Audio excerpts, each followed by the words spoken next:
my name's Scott Parkin. I've published about 50-something short stories in a wide variety of markets, from literary academic to romance to science fiction to fantasy. I consider myself a genreless writer. I write it all. Thank you very much.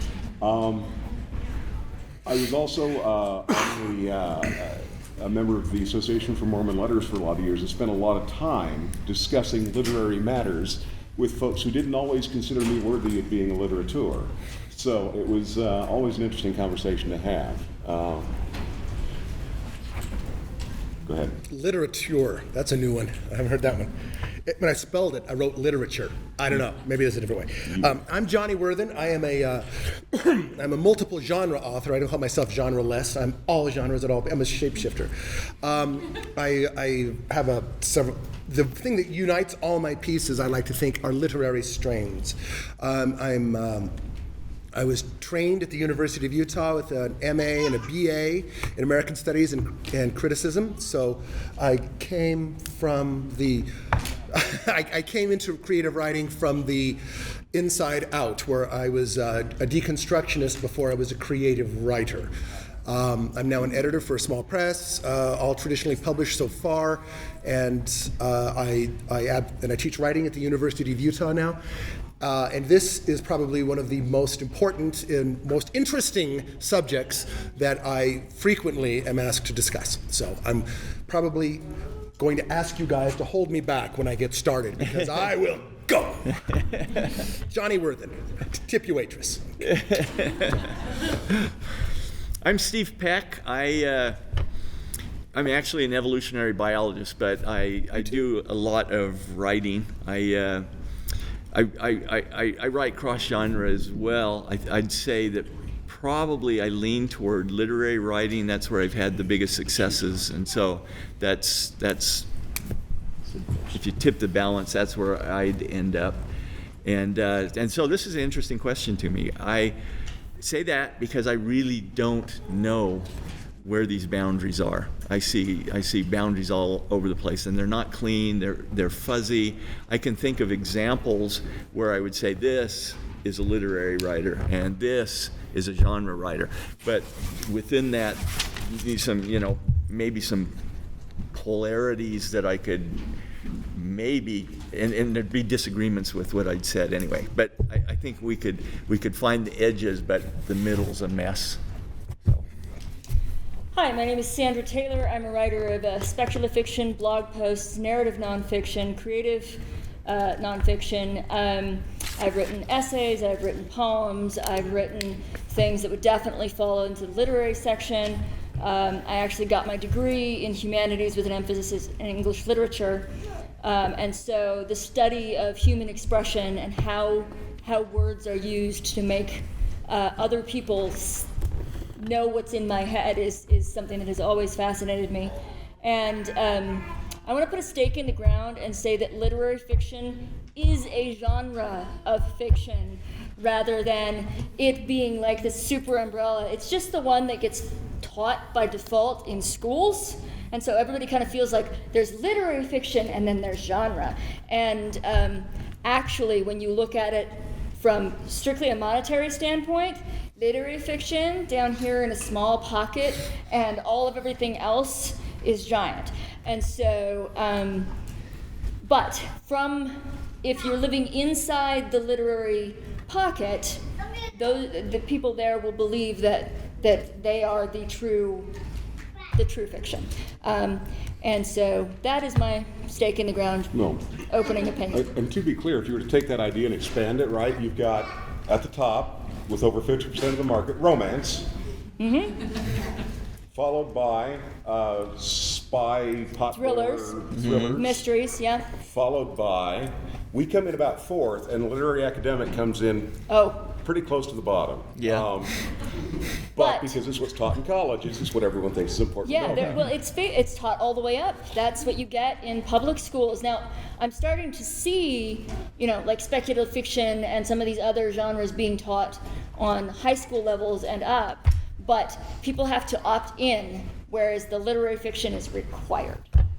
Well, I think there's a good reason for that. I believe it, yes. Yeah, there's a good reason why literary fiction is being taught. I'm often asked to give a definition of literary fiction versus genre fiction. And I've asked this question of agents and editors and authors across the world, and I never get the same answer. The best answer I ever get is this one. It's like pornography. I can't describe it, but I know it when I see it.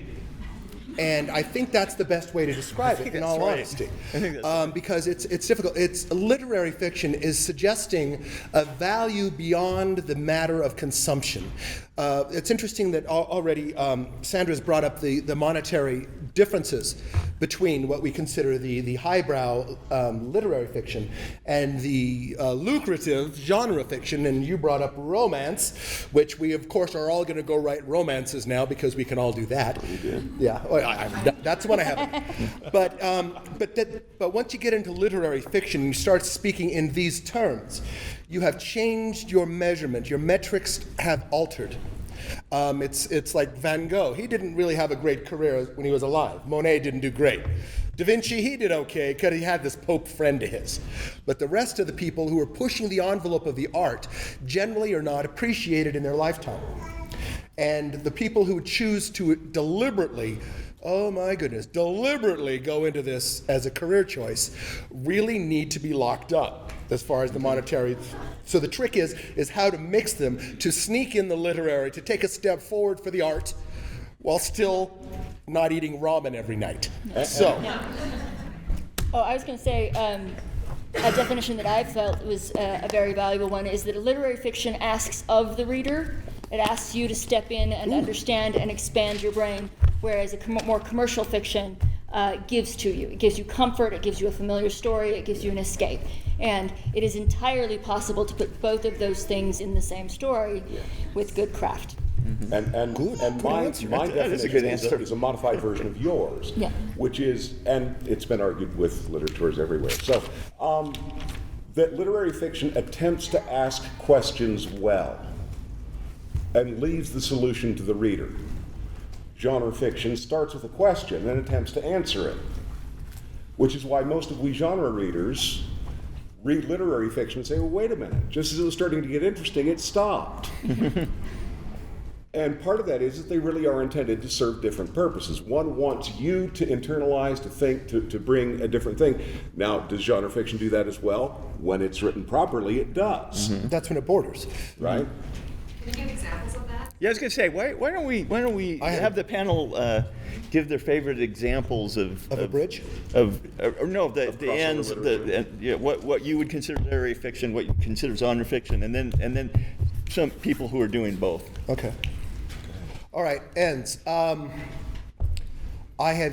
I don't want to name names because but I've read a couple of romances this year, and I couldn't tell you who wrote them. I couldn't tell you what the plot was, except a woman who is not as powerful as a man gets the interest of a powerful man who sees through her. And, it's very formulaic, and it was a nice read. It was quick and over, and I've forgotten it. Mm-hmm. On the other hand, Sometimes a Great Notion by Ken Kesey. I read that 3 years ago, and I come back to it all the time. Now, as far as my bridge book, the book that tricks you, the book that looks like a genre fiction, that gets you into it, that might even be taught in school without people knowing they're reading literature, is The Fault in Our Stars, which is a young adult romance about cancer patients. Who hasn't written one of those? And yet, with a simple, basic deconstructionist reading, you can understand the entire concept of good and evil, good and bad, and they have a character representing God. These issues are well above the young adult usual menu. So that's the one I always choose for night show, and that did very well. And it did it despite its literary side, because of course the author had some push at this point. That would be my choice. Have I sparked any ideas yet?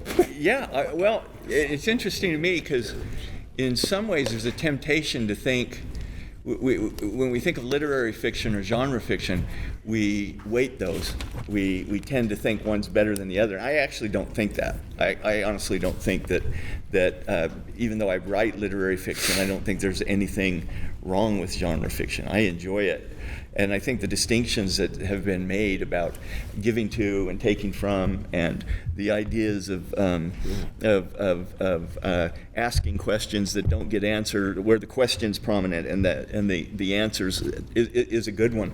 So I think when I think of literary fiction, I think of Cormac McCarthy, The Road, an apocalypse not like any apocalypse I've ever read. There's some really interesting things. Isigaro, The Buried Giant, and Never Let Me Go.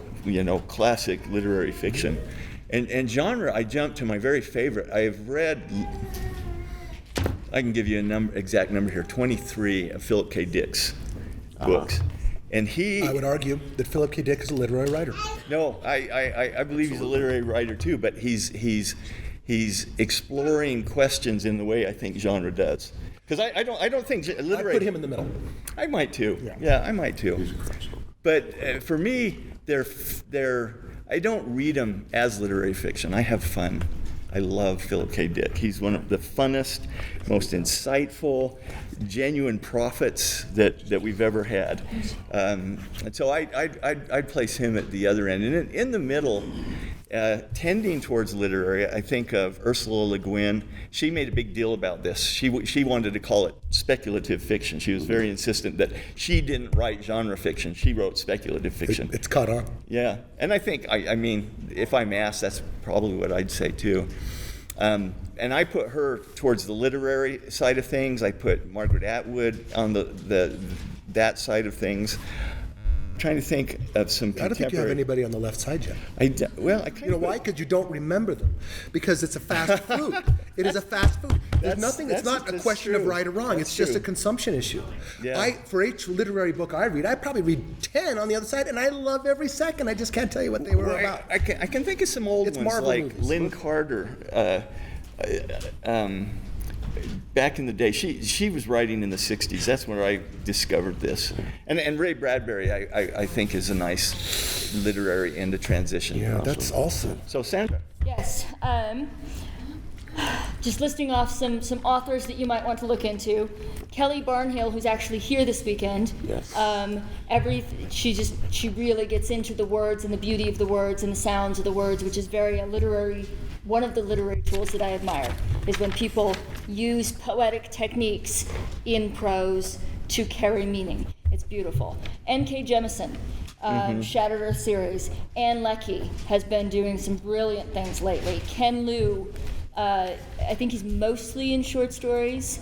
And I feel like there's another brilliant short story writer who I'm like trying to come up. Rivers Solomon is just coming to be aware of Ghost in the Darkness, or Ships and Ghosts. Anyway, but again, she's using solid literary techniques and telling a solid sci-fi future story. So these are just some names. There are so many people out there doing this right now, and doing this from, and this is one of the things that I'm delving into a lot, people who are doing it not from a white American perspective, which I love seeing, because the literary has been dominated by white European-centric perspectives, and I love seeing other things coming in. So the question I'm now wondering is, what are the literary techniques that can we give them a tool chest of things that we can be doing? Well, can I interrupt just for a second? Yeah, absolutely. Yeah. I'm going to go ahead and be the troll on this panel. Sure. Because I enjoy the role. We all and need I one. certainly look the part. That's pretty good. I think the distinction between literary and genre fiction is a complete farce. It is an absolutely artificial distinction designed to justify the salaries of those who get paid to make distinctions. In terms of real-world reading, that which I read is literature, that which you read is genre. Fair. I'll take on the troll. Having said that, I've been sitting here trying to answer the previous question, which is, is John Irving, he's a literary writer. Yeah. But you can't read his stuff without realizing that there's a certain tongue-in-cheek attitude going on here that is not exactly realistic. So you can't say that literary stuff is realistic because it's not true. Yeah. And that's part of the thing. Is that, is it about taking time to do the work? Well, you know what? Gene Wolfe is as good a stylist. Patricia McKillop is as good a stylist as anyone writing in the literary genre. Yeah, I've been thinking, I was thinking about Lois Bajoled, who's one of my favorite authors, and I was like is she literary or is she not? And the answer is, I love her stories, I love her characters, I love everything. Yeah. She doesn't play with language in the ways that you typically think of as literary or poetic, and yet there's these phrases or things where I'm like, oh yes, that. And I kind of like take that piece of thing into my heart and keep it forever. And so, like you said, that there's this blending. Would a literary critic put her in the literary category? No. We see that you're getting into the subjective nature of it. Exactly. But I would honestly say there is a distinction. There is an absolute distinction. There are a couple of characteristics that I would throw out as a possible metric that we could start looking at. One would be, of course, the fact that, you've already mentioned certain literary language and style, which I don't necessarily agree with. I think you can get literary without quotation marks. Thanks, Cormac. All right. But one of the things I do see is I definitely understand. I think what literary fiction picks up is it picks up the conversation, if you will. A conversation that has begun in literature since Grog first wrote down, don't leave the cave after dark, right? When that first person wrote the first thing and told the first story, there's been an ongoing conversation. It's through, it's through Aeschylus, Oedipus, all these, the Iliad, all these things, Shakespeare. There's a continuing conversation going on through literature, and it's about the evolution of the art. And so, one of the things that we will talk about, genre fiction, I'm making a point, swear to God, is one of the reasons why I have a hard time remembering those romances I read is because of the formulaic nature of them. Occasionally there might be a turn of phrase which catches me and I'll record it in a notebook. But for the most part there's a formulaic. In other words, it's imitative. I got one more. And the other thing is versus the innovative, which is what the list of classics says. Go. I've read for literary magazines. And if I hear one more story about your deep relationship to your dead grandmother, I'm going to shoot somebody. Which doesn't necessarily speak to my point. Formula is a thing. The distinction you're making is a innovator versus a craftsman.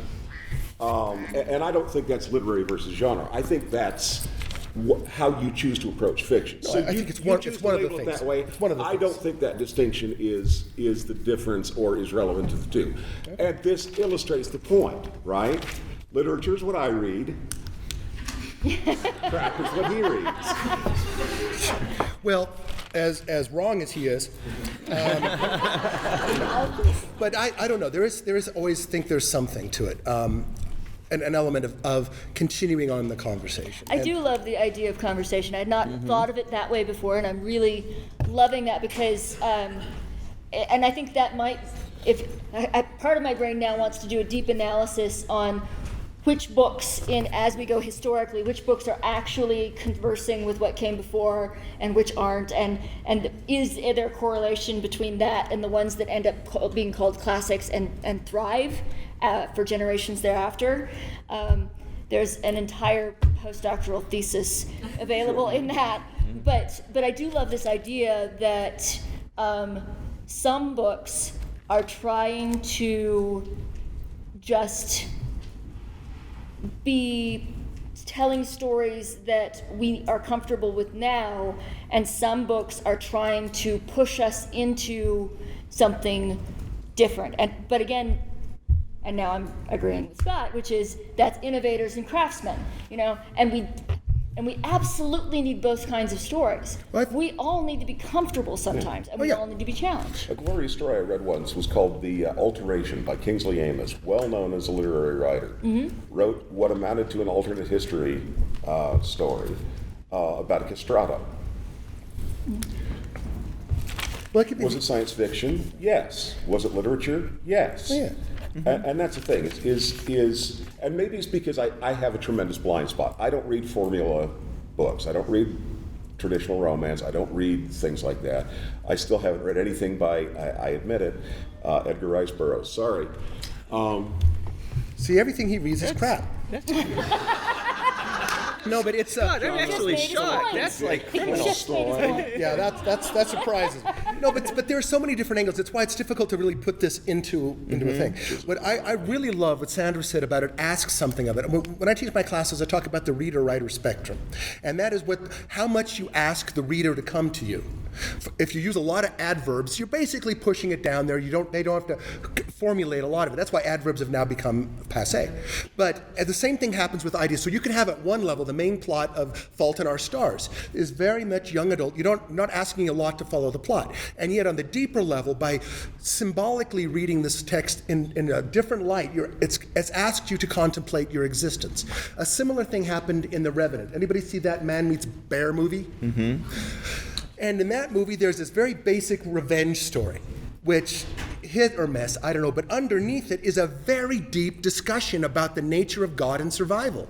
And it doesn't, and it's almost impossible to appreciate the first story without noticing the second one. And in the last one, Assimilation? Oh, what was the one? Annihilation. Yeah. You can't even approach that movie without some literary background. You have to know Carl Jung's strategies and you have to know that that annihilation is a psychological term, and use that as a lens to see the rest of it. And thus it bombed. Yeah, that's why explains why Yeah. I just didn't get it. Yeah, it's a tough sell. So if you get into the going literary, Beautiful, it's but beautiful. baffling. I think it's a really fair point here, right? Because one of the things is that, and again, we don't actually disagree on as much as it looks like, but is that the conversation, I think conversations can happen in any genre at any time by writers who want to have a conversation with other writers, right? Mm-hmm. There is always call and response. There is always, I think this, no, I think that. And that's part of what makes it interesting, regardless of what the form is. But oh darn it, I lost my point. Third day. Oh well, I'll shut up and let you That's all right. talk, and then I'll come up with my point again. But I want to point out the one thing that I was getting to, and this might spark you, is the idea that there was a buried theme and a deeper question about humanity within the stories. And that is one of the aspects of a literary work, is that although it's just a very boring story about a bunch of midgets taking a ring for recycling, there is also the concept of mechanized war, believe it or not, No, yeah. it's happening absolutely- beneath the surface. And that is why that particular piece, which by the way did not do well during Tolkien's lifetime, is now considered a very worthwhile piece. Yeah, It is because text and subtext. text and subtext. And then also, by the way- subtext and subtext. Yes. Right, and that's the thing, because to me that's an element of craft or choosing to infuse art versus not. Yeah. And that's a creative issue, not a definitional issue. Hard to define. But that's the point. We create definitions in order to sell copies to the people who want to read them. Right. So if we say literary, what that means is that we are asking more of those questions. We are doing more of the existential or, right, you provide the truth of the story, we don't. And I will say again that it is I consider myself a literary writer, but God, that is not how you sell a book. Yeah. For us, I'm sitting at Comic-Con, tell me about your books, and I say, every one of my stories can be read effectively in a high school English class. Yeah, I sell out. No, you can't do that. You sell the sizzle and not the steak. But there is no reason in the world why you will not do that. And I'll tell you right now, I believe most of you will write literary fiction to some degree. Once you become a good enough writer and you have actually experienced these things, these ideas will be bubbling in your mind. If you ever actually grasp them consciously and put them into your book, then you'll see that. Sometimes you read the book after and says, my goodness, look what I did. I'm talking about my father here. Oh, I don't like him. And those kind of things come later. But you're still doing it. And so when I'm talking about the conversation, what I'm talking about is an educated, well-read person who is creating other work. So it's important to know whose shoulders you stand on as you write out. So if you have never read Shakespeare, don't tell me that. All right? You have to know something of where we came from because there is a dialogue going on. And there's always a question of who's carrying it on best. Now, Franzen, anybody read Franzen? No. You have? You masochist. I cannot read Franzen, but I've read Atwood. I loved Margaret Atwood. And the other thing that has done is it has encapsulated a moment in time. Margaret Atwood's very prophetic Children of Men is a haunting story, and many people take fault with it. And yet, by wrestling with these social themes, it also becomes an important piece of literature. The Monkey Wrench Gang, which is a throwaway book from the 70s by Edward Abbey, also wrestled with a social theme. So I hate to say it, but it becomes a message book of kinds. Now, sometimes they're more overt than others. But if you get a message book, you're trying to get something. John Steinbeck, he wrote message books. He was not saying go capitalism. No, he was going the other way. Socialist propagandist, as well as a pretty good storyteller. Which is what I'm saying is that was a message book, and it's considered literature because of these greater ideas than the story. I'm shut up now. You were going to say? You were just saying. If only. I'm going to say something that I don't know if I believe, but I want to think about it. Okay. And this is very true. This is very true in art. The movements in art are usually started by an innovator. Cubism starts. Somebody takes things in a new way, an originality, impressionism. It's all started by a small group. And as I was thinking about literary fiction, I noticed that the same thing seems to be true in literature, looking at things in a new way, an originality, an ability to look at the world with new eyes and write with a new hand, in essence. And all of the writers that I really admire tend to be like this. And then you see people imitating. You see people trying to capture that. And explore this idea for a second. Is literary fiction where things are invented and spread? I mean, after James Joyce, there were a zillion James Joyces, and so this will be the most controversial thing that I say among some groups, but I think one of the most original writers we've had in the last 2 decades is J.K. Rowling. No, I agree. I mean, and now when you walk through the young adult section at Barnes and Noble, there's the Harry Potter clones are everywhere. But she did something very original. She created, in essence, a new way of seeing the world and writing about. And these are elements, and she's a very, very literate writer. I mean, her background in the classics is she brings. Was Bill Gibson a literary writer? Yeah. They were both innovators, absolutely. They're both considered. Well, I actually would like to challenge a piece of what you said. No, that's fine, because I'm not sure I agree. Well, the whole concept of the innovator theory, that there's a single, that there's the person who makes the change happen. And what I actually think happens is that we all live in a zeitgeist, we all live in a movement, and then there will be lots of writers who suddenly kind of come to the same, creators who come to, impressionists, they all influence each other, and so you end up with this movement that in hindsight, we can pick out this person and this person and this person, but they became the poster children for a much larger kind of groundswell movement that happened. And so we do end up with these poster children that we point at. This is the innovator. But I kind of feel like some of that is just the long conversation, and you cannot have this piece of conversation until you've had the piece before it. I think that's where it breaks out. Yeah. And it's always an interesting question, right? Because going back to something, a more mundane thing, right? Everybody knew that no human being could run faster than 4.2 nobody could do the minutes four. Nobody for a could mile. do The 4-minute mile was a physically impossible thing. Couldn't be done until it was done, and then literally 2 months later, high school runners were breaking the 4-minute mile. I think sometimes you talk about zeitgeist. I think there really is sometimes or paradigm shift, or very much. There's a thing that's starting to be understood in the group consciousness. Yeah. And the author who can then bring that out gets that innovator's tag, but it's not necessarily, they just got there first. Yeah. Right? The science fiction greats that we talk about, from Edgar Rice Burroughs on up, they were actually, this was a crap genre. This was a crap genre, and yet there came a moment after the Twilight Zone, it blew up. And J.K. Rowling caught the moment. Yeah. Ursula K. Le Guin had a wizarding school in the Earthsea trilogy. Who remembers? Well, we do, because we're cool. But most people didn't, and there's been vampires lurking in Oregon for a long time, who knows? And yet you catch the moment. And the funny thing about it is when we talk about the power of a literary writer who's innovative, there's also the people whose popularity is so great and their reach so big that they then become literary fiction's fixtures by default. Dickens, he was writing crap. He was writing by the word, you can tell.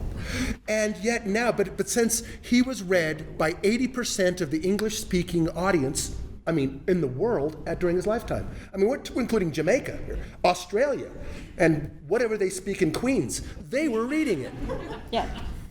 And then they have such an impact on this that we cannot disregard. And facts like that then make you have to redefine literary because because Dickens wasn't seeking to challenge, he wasn't seeking to ask questions and have audiences answer them.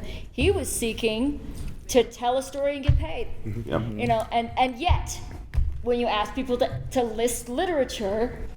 And oh, by the way, Shakespeare was a hack. Exactly. It's just a fact. Yeah. He got paid for his works. He got paid for the number of plays he put on. The way he engaged audiences was by criticizing the monarchy without ever actually naming it.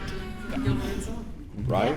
If you go back any farther, you can find the true beginners of this. For example, Sir Arthur Conan Doyle caught the wave of the detective invented by Edgar Allan Poe. H.P. Lovecraft was a second-generation horror writer after Edgar Allan Poe.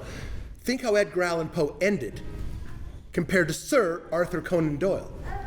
Edgar Allan Poe invented the detective. He invented the detective genre. He has 3 books, Murder in the Rue Morgue, which is, anyway, he invented them. He's popular in France. Don't ask me why. I think it's a Jerry Lewis thing. But during his lifetime, he froze to death in Baltimore.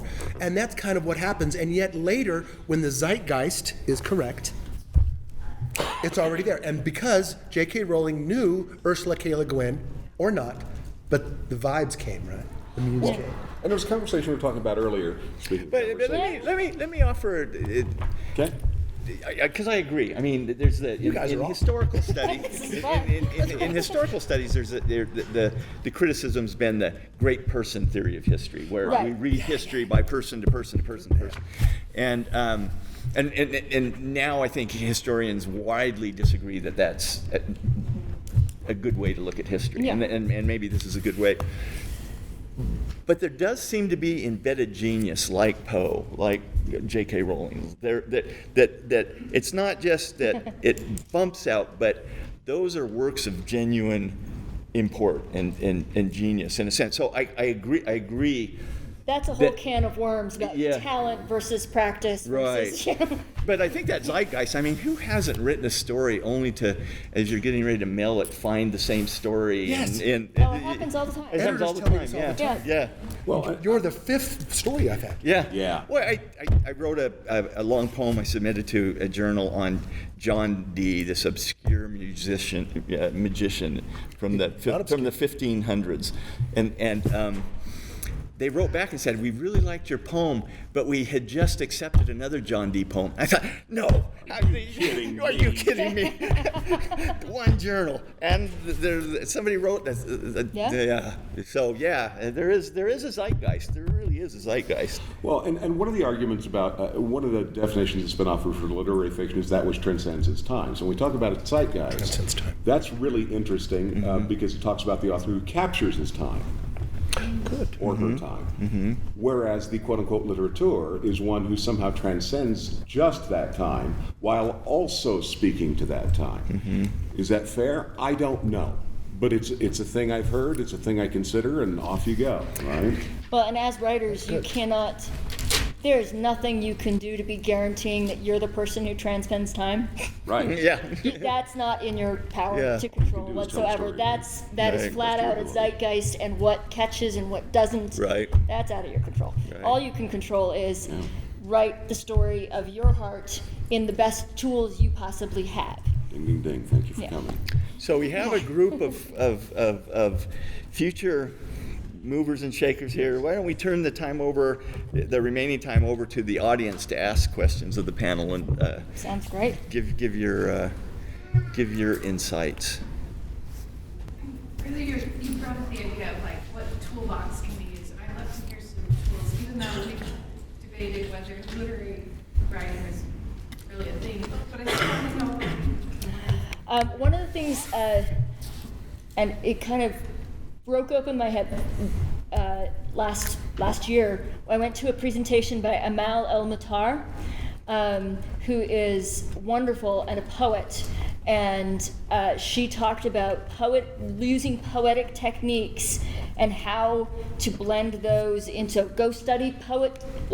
And I bought Mary Oliver's Poetry Handbook, and she breaks out, talking about feet and iambic pentameter and trochees and alliteration and all of these tools, and she just breaks it down. This is a tool, this is a tool, this is a tool, this is a tool, this is a tool. And I guarantee you every single one of those poetic tools you can use in prose as well. One of the best pieces of advice I ever got starting out was from an editor. He said, make your book about something. Not just an adventure, but there's some underlying idea.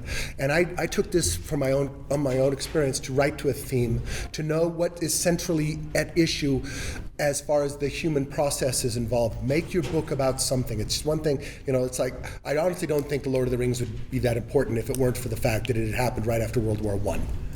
Otherwise, it would just been this weird thing.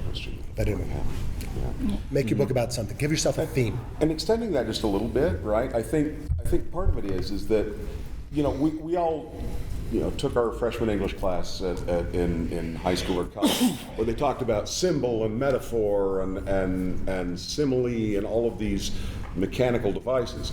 I would argue, look, symbol is what the reader interprets out of your work. Don't work on that part.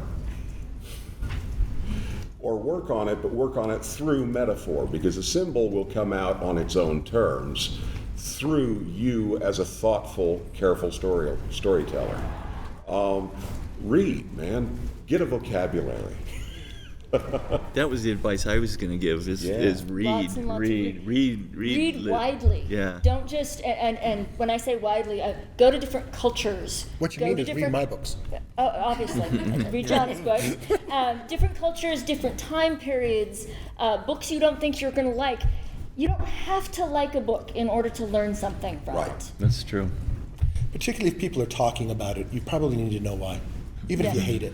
Yeah, there's a lot to learn from Twilight. I knew you were going Stephanie Twilight. Meyer's Twilight. So I guess my question is, and you may have already answered it.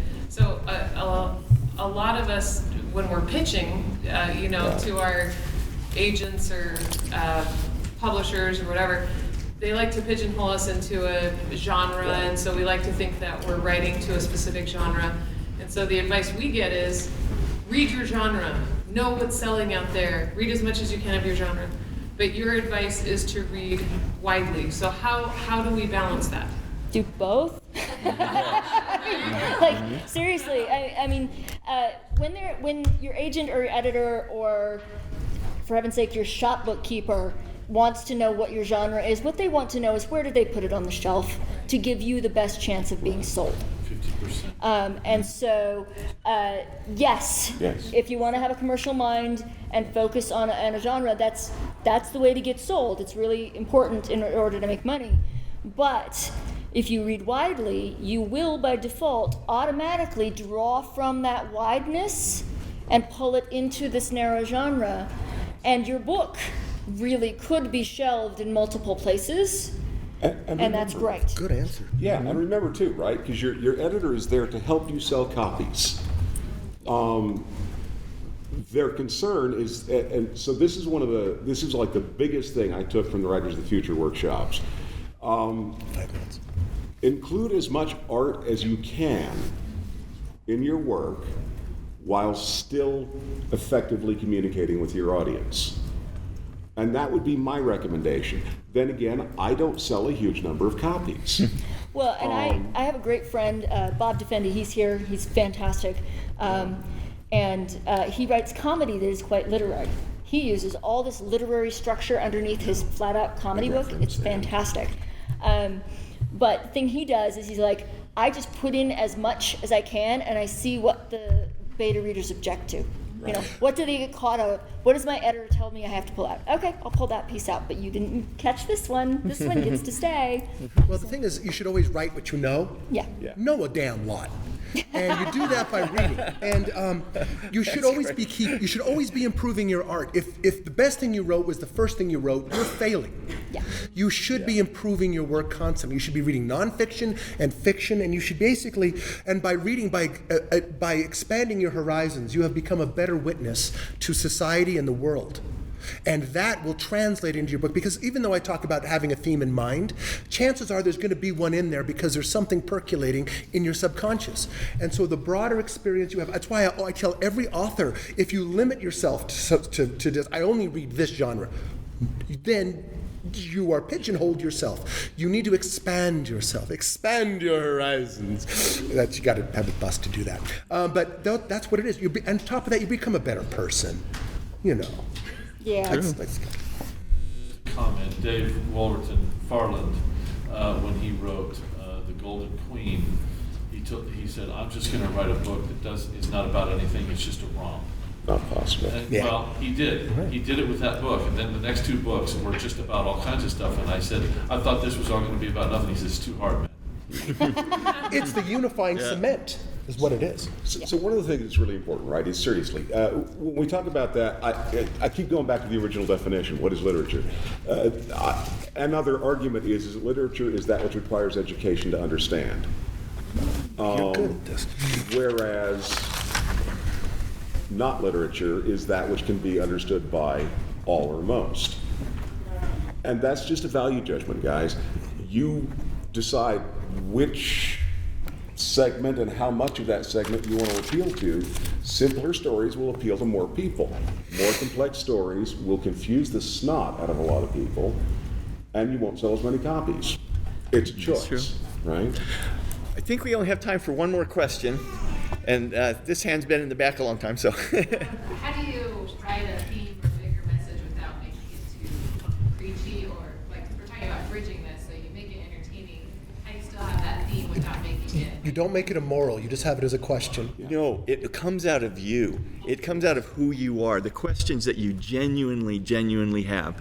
There are questions that are gnawing at you right now, and just write from that. Don't try, the second you try to make a moral or you have a message, it destroys, I think, the book. Yeah. But you have questions, and you have things that you're wondering about, and they're genuine questions that other people also have. And I find that that's the best place to let those things emerge. It's kind of an emergent property, not something that I'm going to write.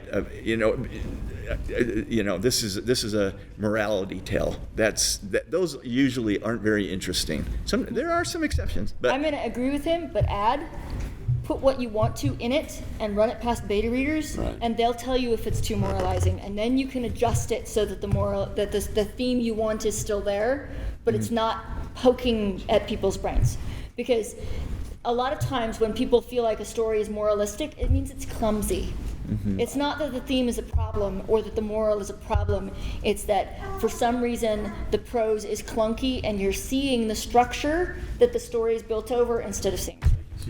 It's kind of a show versus tell thing. Right? Usually what happens is when people worry about a story being overly moralistic, it's because they can see that you're trying to make a point, and it's kind of artificial. For me, reading anything by Ayn Rand is like that. Good example. She's trying to convince you of a specific predetermined outcome. Yep. Literature or worthy fiction explores the question, offers one character's discovery, but still lets you, the reader, decide whether that's correct or not. That which does not allow you to decide for yourself is propaganda. Throw it away. Well, and that's why you rebel against it and get angry at it, because because they've offered you a worldview you absolutely believe is wrong. Well, usually if they agree with the worldview, they'll love it. But if you challenge them, Exactly. it's a trick of how to slip the medicine in with the sugar. Hey, sugar. With the song. If you're delivering medicine, please go into a different profession than writing. Well, I think our time's up. Yes. So let's thank our panel. You guys are seriously. Thank our I audience. got 4 pages of notes from you guys. I know. I agree. This was really Absolutely. I will panel with you any day of the week. Absolutely. Thank you. Yeah, man. same thing.